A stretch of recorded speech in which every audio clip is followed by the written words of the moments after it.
Hey guys, so really quickly we're just going to go over one of the two special triangles, which is the 30, 60, 90 triangle. The reason this is important is because as you move into pre-calculus and calculus, this is going to be something that you find extraordinarily useful. So what we want to be able to do is just basically when you're given a 30, 60, 90 triangle and with one of the side lengths, how do you find the other side lengths? And really the process we're going to use, the first is find the shortest angle. Oops.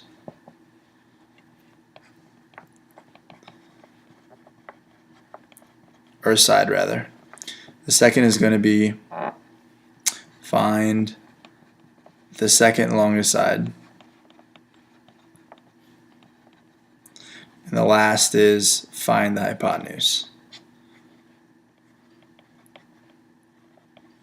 We can talk about this later, but this will basically be the structure we use to solve these problems. So first, if I have a 30, 60, 90 triangle, and let's say I'm actually given the shortest side, let's say it's 2. Going from the shortest side to the second longest side, I will multiply by 3. This will be for any triangle, no matter whether it's 2 or 200, 2000, doesn't really matter.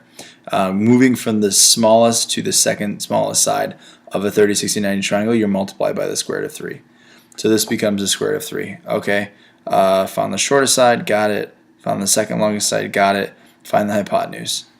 So going from the shortest to the hypotenuse, you'll multiply by 2.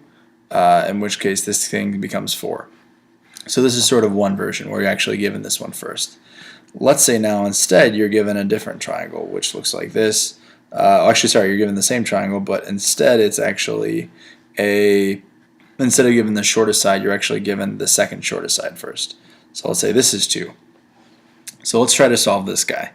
Find the shortest side. Now that's the first thing we do. It's actually not one we've done before, so let's go and get the shortest side. From here, we saw that going from the shortest to the second longest side the last time, you multiplied by the square root of 3. So here what you're going to do, because you're going the opposite, you're going to divide by the square root of 3. So this will be 2 divided by the square root of 3. And so now we found the shortest side, find the second shortest side, that's what is actually given first, and then the last is find the hypotenuse. So going from the shortest side to the hypotenuse, same rule as before, multiply by 2, so now it's 4 divided by the square root of 3.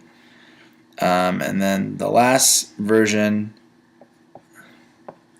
is if you're actually given the hypotenuse first. So I'll say the hypotenuse is 2. I have the hypotenuse, that was from last time. I have the hypotenuse first, let's find the shortest side. We'll go this way first. Again, when we went this way, you multiply by 2. So going this way, you're going to divide by 2. Right? So divide by 2, you get 1 here. And then same thing. So now we have the shortest side. Let's get the second longest side. Going from the shortest side to the second longest side. Same thing as before. We'll multiply by the square root of 3. And then square root of 3 becomes the smallest side. So, and then we're actually already given the hypotenuse. So this, again, these are sort of 3 different ways, and this is going to be very, very important.